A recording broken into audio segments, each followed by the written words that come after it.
Salam. Kau jangan lewat jalan Jenderal Sudirman ya. Kenapa? Ada razia. Takut atau tak takut? Takut. Itu karena percaya. Karena percaya ada razia, maka dia pakai helm. Karena percaya ada razia, diperiksa semua mana SIM, STNK, BPKB. Ya, Ustaz Somad kan Ustaz.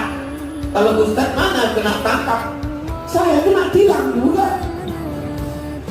Kenapa Ustaz kena tilang? Saya pakai masker. Pas saya buka, oh Ustaz ini. Apa maknanya? Orang percaya kepada polisi dan takut kepada Pak Polisi. Jadi kalau ada orang percaya kepada polisi, berarti dia beriman kepada betapa rukun imannya dia. Antum minabillah wa malaikatihi wa kutubihi wa rusulihi wal yaumil akhir wa bil qadari khairihi wa syarrihi wa bil polisi.